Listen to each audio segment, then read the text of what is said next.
Hello friends, you are most welcome to my channel. I'm doing good and I also expect that you all are doing fantastic.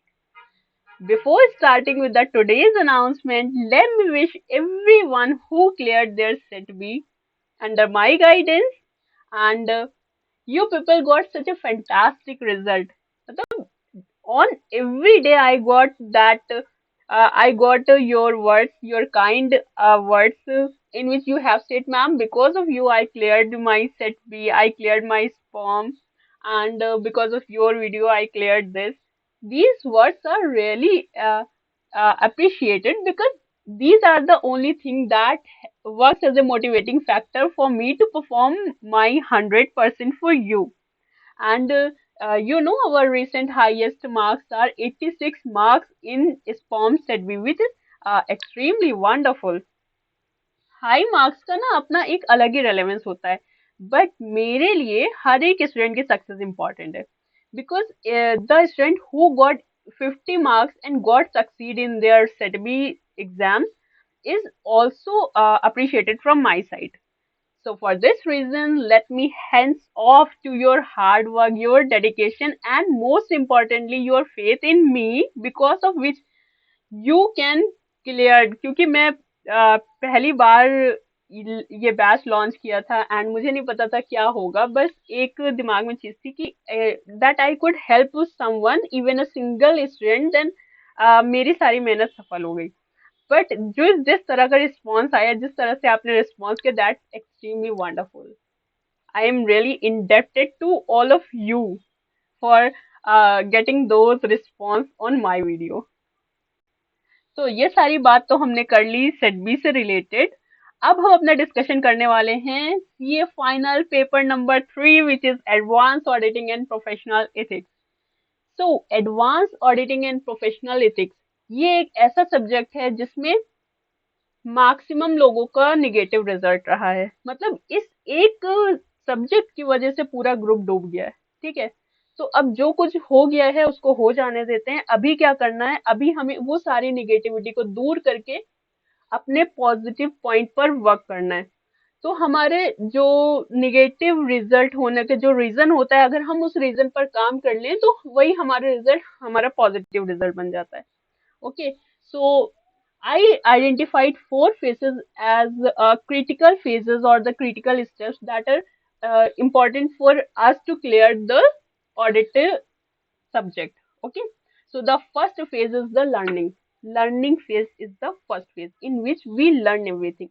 हमें institute की module की language याद करनी ही होगी, कोई option नहीं है, कुछ अवेलेबल नहीं है इसके सिवा. आप किसी ऑथर की बुक रेफर करो, कुछ भी रेफर करो, आपको एट द एंड याद करनी इंस्टीट्यूट की मॉड्यूल ही है और आपको लर्निंग करनी ही करनी है, इससे आप बच नहीं सकते. ठीक है, तो ये सबसे ज्यादा क्रिटिकल स्टेप होता है क्योंकि आपको हर एक चीज लर्न करनी पड़ती है. बट अभी ये तो एक फेज हुआ, दूसरा फेज और आता है जो बात करता है रिकॉल की. जो कुछ भी हमने लर्न किया है हमें उसे रिकॉल करना होगा, बार बार करना होगा, क्योंकि अगर हम रिकॉल नहीं करेंगे तो जो कुछ भी लर्न किया है वो लर्न ना करने के बराबर हो जाएगा. So recalling is very important for our audit subject. The next third step और the third phase is retain. आपको रिटेन करना पड़ेगा क्योंकि हमारा एग्जाम इंस्टेंट नहीं है, हमारा एग्जाम 2 महीने के बाद है. तो जो कुछ भी हमने लर्न किया है, जो कुछ भी हमने रिकॉल किया है, उसको रिटेन करके रखना पड़ेगा अंटिल एग्जामिनेशन. एंड एग्जैक्टली जो वर्ड्स हमने याद किए हैं वो वर्ड्स ही हमें रिटेन करके रखने पड़ेंगे. ये कैसे होगा, ये होगा रिवीजन के थ्रू. ठीक है, तो हम बार बार रिवीजन करेंगे तो हमारी रिटेंशन स्ट्रांग हो जाएगी. Then the last and the most critical step is practice. क्योंकि हमें रिटर्न प्रैक्टिस करनी ही पड़ेगी. अगर हम प्रैक्टिस नहीं करते हैं तो it is just like you are going to examination by losing 50% marks. Okay, 50% marks आप घर पर रख कर जा रहे हो अगर आप प्रैक्टिस नहीं करके जा रहे हो, ये मान के चलो. ठीक है, अगर आपने प्रॉपर राइटिंग प्रैक्टिस नहीं करी है तो आप एग्जाम में जाकर 50% ही परफॉर्म कर पाओगे. And you know very well, अगर हम 4 मार्क्स का एक क्वेश्चन लिखते हैं तो 2 या ढाई मार्क्स ही मिलते हैं उसमें. तो अगर 50% लिख कर आओगे तो उसमें क्या 37.5% मार्क्स मिलने वाले हैं क्या? No. I am not saying like that. हम पूरा अच्छे से कवर करने वाले हैं, हम सब कुछ कवर करेंगे। इन चारों फेसेस में अगर एक भी फेस मिस होता है तो वो हमारे ऑडिट में निगेटिव रिजल्ट का रीजन बन जाता है। तो हम कुछ भी मिस नहीं करने वाले, हम सब कुछ अच्छे से करने वाले हैं। पहले हम लर्न करेंगे, फिर रिकॉल करेंगे, उसको रिटेन भी करके रखेंगे, और राइटिंग प्रैक्टिस तो भर भर के करने वाले हैं। ठीक है। So the another part is that कि हमें क्या करना होगा, हमें उसके लिए फुल फ्लैश प्लानिंग करनी होगी। ठीक है, because it is saying that if you are failing to plan you are just going to fail. Because अगर आपने पूरा प्रॉपर प्लान नहीं किया तो आप ये समझ के बैठो कि आप नहीं हो पाएगा। ठीक है ना, you are just going to get an unsuccessful result. But वैसा होगा नहीं, क्योंकि हम बहुत अच्छे से प्लान करने वाले। मैं फुल फ्लैश प्लानिंग के साथ आई हूँ। Today, on 4th August, I am recording this video in which I am delivering a statement that we will complete audit in next 25 days. मैंने कहा we will complete audit in next 25 days. The word is complete audit. हम audit complete करने वाले। Complete कैसे होता है? Complete सिर्फ concept पढ़ के नहीं होता। ठीक है, कंप्लीट सिर्फ रिकॉल करके नहीं होता। कंप्लीट होता है जब हमारे 4 फेसेस कंप्लीट होते हैं। Means we have to learn, we have to recall, we have to retain whatever we learn and recall, and then we have to do a lot of writing practice so that जो कुछ भी हमारा retain हुआ है वो सब हमारे hand पर आ जाए, हमारे हाथ पर आ जाए। हमारे हैंड ग्रिप पर नहीं आएगा तो फिर पेपर में लिख नहीं पाओगे, लिख कर ले लो मेरे से। ठीक है। सो ये सब चीजें एक किनारे करते हैं। लेट मी डिस्कस फ्यू की पॉइंट्स विथ यू कि हम अगर ऑडिटिंग सब्जेक्ट में प्रो बनना चाहते हैं तो हमें क्या फॉलो करना पड़ेगा। और कुछ बहुत ज्यादा नहीं है, बहुत इजी से हौले हौले हो जाएगा। हमें सिर्फ क्या करना होगा, हमें आईसीआई के मॉड्यूल को फॉलो करना पड़ेगा। ठीक है ना, आईसीआई के मॉड्यूल से अगर डेविएट हो गए इधर उधर तो आपके मार्क्स लूज होंगे, उसके अलावा कोई दूसरी चीज नहीं होने वाली, specially in this audit subject. क्योंकि आपको याद ही मॉड्यूल की लैंग्वेज करनी है, चाहे कुछ हो जाए, चाहे जैसे भी करना है, आपको मॉड्यूल से ही पढ़ना है। कुछ इधर उधर जाके कोई फायदा नहीं होगा। ठीक है, अब जब बेचारे आईसीआई ने इतने मेहनत से मॉड्यूल बनाया है और उसे इतने अच्छे से पैक वैक करके देता है तो ठीक है, हम भी यूज कर लेंगे, हम पढ़ेंगे आईसीआई के मॉड्यूल से, क्या जाता है। The next point is conceptual clarity. देखो, कॉन्सेप्चुअल क्लैरिटी बहुत जरूरी है सब्जेक्ट में, क्योंकि हमारा पेपर 30% एमसीक्यू है। अगर हमने कॉन्सेप्चुअल क्लैरिटी नहीं रखी तो हमारा वो 30% पोर्शन अच्छे से कन्वर्ट नहीं हो पाएगा। अब चूंकि इंस्टीट्यूट के मॉड्यूल में कई जगह पर बहुत अच्छे से कॉन्सेप्चुअल क्लैरिटी नहीं दी गई है, इसके लिए मैंने अपने हैंड रिटन नोट्स बनाए हैं। एंड मैंने ये सब हैंड रिटन नोट सिर्फ ऐसे के लिए, मतलब जितना भी ऐसे का पोर्शन है, टोटल ऐसे से रिलेटेड 11 चैप्टर्स हैं, तो उसके लिए मैंने जो चीजें मॉड्यूल में नहीं दी गई हैं एंड वो आपकी सिलेबस के लिए इम्पोर्टेंट हो सकती हैं, उसके लिए मैंने हैंड रिटन नोट्स प्रिपेयर कर रही हूँ। मैं साइमल्टेनियसली मैं प्रिपेयर करती चलूंगी, वो नोट्स मैं आपको प्रोवाइड कर दूंगी। तो इंस्टीट्यूट के मॉड्यूल के साथ साथ आप वो नोट भी रेफर कर लेना, and you are completely going to get a pro. You will be pro in this audit subject. Okay, you will get maximum to this subject. And then written practice. देखो, written practice का तो कोई तोड़ ही नहीं, क्योंकि हमें at the end exam में जाकर लिखना है, हमारा कोई ओरल एग्जाम लेने वाला नहीं होगा। ठीक है, तो हमें written practice तो करनी ही करनी है। देन हमारा नेक्स्ट पोर्शन आता है एमसीक्यू। एमसीक्यू भी ऐसे नहीं कि आपने कोई एमसीक्यू सॉल्व कर लिया हो गया, आपको पता होना चाहिए। अगर आप कोई पर्टिकुलर एमसीक्यू सॉल्व कर रहे हो देन यू मस्ट नो कि अगर आंसर नंबर ए है तो क्यों है, answer number B C D क्यों नहीं है। ठीक है, तो अगर आपको एमसीक्यू विथ रीजन पता है तो आपके कॉन्सेप्ट स्ट्रांग है। और एमसीक्यू सॉल्व करने के लिए आपको कुछ एडिशनल डिस्कशन की जरूरत नहीं है, आप बस ये कॉन्सेप्चुअल क्लैरिटी पर फोकस करो, आपका एमसीक्यू खुद ब खुद सॉल्व हो जाएगा। You need not to do any other thing, you need not to put extra effort for this MCQ. बस कॉन्सेप्चुअल क्लैरिटी करके चलो, एंड हम सब कुछ कवर करने वाले हैं। इस पूरे बैच में हम सब कुछ कवर करेंगे, no need to worry at all. ठीक है, अभी तो एक और चैलेंज आ गया है कुछ लोगों के साथ में, जिनकी एफआर या एएफएम में एग्जाम्शन है एंड वो एग्जाम्शन परमानेंट हो गई है, तो उन लोगों को तो ऑडिट में 50 मार्क्स लेकर आने हैं, ठीक है, 40 से भी काम नहीं चलेगा। एंड अब 40 लाने हैं या 50 लाने हैं, क्या फर्क पड़ता है, because we are targeting for examination, हमें तो एग्जामिशन का साथ चाहिए। अब हमें ऑडिट तो एग्जामिशन के साथ ही पास करना है, ठीक है। So let's see how this happen. आप बोलोगे ma'am how can we handle this, ma'am मैं ये सब कैसे करूंगा, ये तो बताइए। चलो ठीक है, बताती हूँ। So the answer of this how is कि सेट बी की तरह ही मैं अपने सारे कॉन्सेप्ट लेक्चर्स यूट्यूब पर फ्रीली अवेलेबल करवा दूंगी, ठीक है। जितने भी हमारे कॉन्सेप्ट लेक्चर्स हैं वो सारा कुछ हम फ्री में यूट्यूब पर अवेलेबल करवा पाएंगे। And the another part is our practice sessions. मैं अगेन प्रैक्टिस सेशंस लेकर आ रही हूँ, इसके लिए आपको नीचे डिस्क्रिप्शन में दिए गए गूगल फॉर्म को फिल करना होगा। मैं गूगल फॉर्म अपने डिस्क्रिप्शन बॉक्स में भी डाल दूंगी और नीचे मैं कमेंट सेक्शन में भी इसको पिन कर दूंगी। Okay, so fill that Google form for the practice session and we will cover the entire lectures through this practice sessions में होगा क्या क्या। प्रैक्टिस सेशन में अपन खूब सारी रिटर्न प्रैक्टिस करने वाले हैं। ओके, सो कॉन्सेप्ट लेक्चर्स में जो हमारे फर्स्ट फेज था लर्निंग फेज, वो सारे लर्निंग फेज हम कॉन्सेप्ट लेक्चर्स में कवर कर लेंगे। Then the another portion is recall. Recalling का पार्ट हम प्रैक्टिस सेशन में कवर करने वाले हैं, बार बार रिकॉल करेंगे। उसके लिए हमने प्रैक्टिस सेशंस को बहुत अच्छे से प्लान किया हुआ है। And the third phase retain, वो भी हम प्रैक्टिस सेशंस में कवर करेंगे। And the last part is the practice which is obviously the ultimate core of the practice sessions, वो तो अपन प्रैक्टिस सेशन में कवर करने ही वाले हैं। Another thing is few more important highlights on the practice sessions। हम practice sessions में और क्या क्या कवर करेंगे, तो अनडाउटली ये बहुत ही सेट बी की तरह ये भी बहुत सक्सेसफुल होने वाला है, क्योंकि मैं इसमें बहुत एफर्ट्स लगाने वाली हूँ।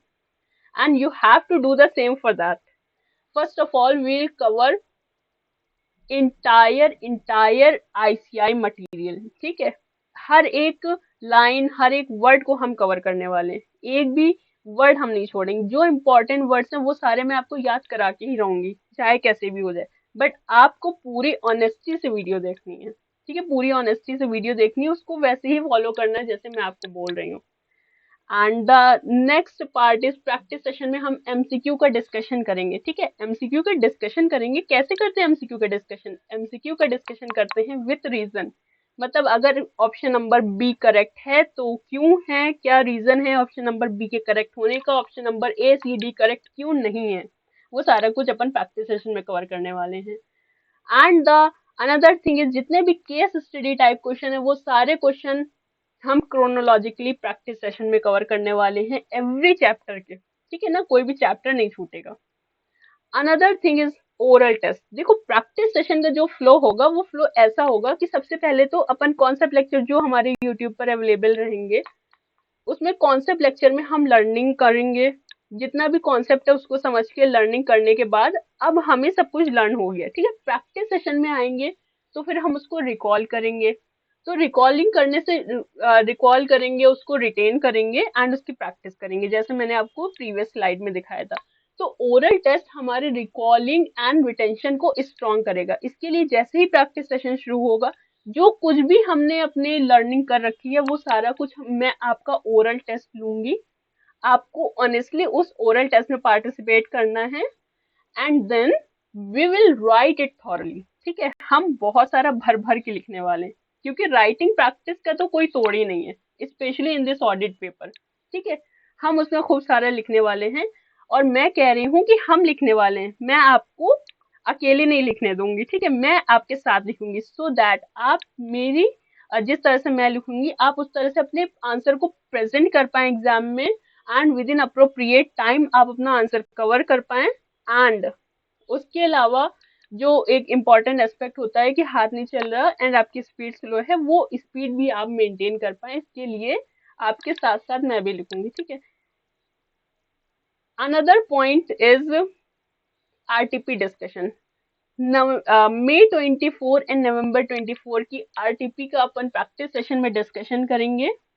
अनदर पॉइंट इज हम अपने 4 अटेम्प्ट के पेपर भी हम प्रैक्टिस सेशन में सॉल्व करने वाले, means November 22, May 23, November 23 and May 24, ये 4 अटेम्प्ट के पेपर भी हम प्रैक्टिस सेशन में सॉल्व करेंगे लिख कर। ओके, ये सारा कुछ हम लिख कर सॉल्व करने वाले हैं। एंड देखो, प्रैक्टिस का मतलब होता है प्रैक्टिस, जितना भी प्रैक्टिस कर लें, और अगर उस प्रैक्टिस में कहीं भी लैग हो रहा है ना तो होने दो, बट फाइनल एग्जाम में वो लैग नहीं होना चाहिए। ठीक है, इसके लिए हमने पूरे अच्छे से उसको प्रिपेयर करना है एंड बहुत ढेर सारा लिखना है। हाथ थक जाए, थक जाने दो, फाइनल एग्जाम हो जाए, रिजल्ट आ जाए, हम पास हो जाए, सारी मेहनत वसूल। ठीक है। And the last point is कि हम एमटीबी भी उस प्रैक्टिस सेशंस में देखेंगे। एमटीबी मैं आपको ऑन द स्पॉट सॉल्व शायद ना करवा पाऊँ, क्योंकि हमारे प्रैक्टिस सेशन में जितना सब कुछ मैंने प्लान किया है वो करते करते 60 आवर्स तक के हो जाएंगे। ठीक है, मैं डेली आपको 30 डेज तक के डेली 2 आवर्स का प्रैक्टिस सेशंस लूंगी अप्रोक्सीमेटली, किसी दिन 1.5 आवर्स का, किसी दिन 2 आवर्स का। तो उन सेशंस में मे बी एमटीपी सॉल्व ना हो पाए, बट स्टिल मैं आपको एमटीपी सॉल्व करने के लिए पूरा प्रॉपर टाइम दूंगी कि आप अपना पूरा प्रॉपर एमटीपी अपने हाथ से लिखकर सॉल्व करें विथ द सेल्फ इवेल्युएशन। आपको सेल्फ इवेल्युएट ही करना पड़ेगा, क्योंकि it might not be possible for me to evaluate your MTPs. Okay, so इस सब के साथ होता है हमारा मिशन एग्जाम्शन के साथ पूरा, और हो ही जाएगा, इतना सारा एफर्ट्स लगा रहे हैं, कैसे नहीं होगा। And for obvious reason these practice sessions में मुझे आपकी पूरी 100% ऑनेस्टली, डिलीजेंटली और डिसिप्लिन आपका चाहिए मुझे। ठीक है, क्योंकि बिना ऑनेस्टली फॉलो करे you won't be able to reap the highest benefit of these practice sessions. And I kept this practice sessions as paid, but मैंने बहुत ही नॉर्मल चार्जेस रखे हैं so that everyone can afford it. I kept the charges as ₹999 only. ठीक है, जिस तरह का एफर्ट हम लगाने वाले हैं, कंपेयर कर लो आप कि ये चार्जेस बहुत ही नॉमिनल है। बस आपको क्या करना है, just go in the comment section below and get the Google form and fill it, I will follow you. ठीक है, एंड प्रैक्टिस सेशंस होंगे कब कब, जिस दिन हम कॉन्सेप्ट लेक्चर्स करेंगे, means today is 4th, from tomorrow we will start solving our we will start our concept lectures. And मैं कोशिश करूंगी कि डेली 5 बजे आपके कॉन्सेप्ट लेक्चर्स अपलोड हो जाएं, डेली के डेली, मतलब एक अप्रोप्रिएट टाइम रहेगा ना, तो आप भी अच्छे से प्लान कर पाओगे एंड आपका टाइम भी वेस्ट नहीं होगा। तो डेली 5 बजे आपका कॉन्सेप्ट लेक्चर्स अपलोड हो जाएगा। एंड उसके बाद द नेक्स्ट डे मीन्स 6 अगस्त को जो हमारा पहला कॉन्सेप्ट लेक्चर्स होगा, उसके प्रैक्टिस सेशंस मॉर्निंग में 6 बजे से 8 बजे तक के आपको अवेलेबल करवा दिए जाएंगे। Okay, so this is the planning I have done for your mission, for our mission actually। हमारा भी तो मिशन है, मैं भी तो आपके साथ इतने एफर्ट्स लगा रही हूँ, तो हमारे मिशन, जो हमारा मिशन एग्जाम्शन है ऑडिट का, वो सारा कुछ हम कवर कर लेंगे और बहुत इजीली कवर कर लेंगे, बिलीव मी। बस जिस तरह का मैंने प्लानिंग कर रखा है, आप बस उसको ब्लाइंडली फॉलो करते जाना and you are done with the audit.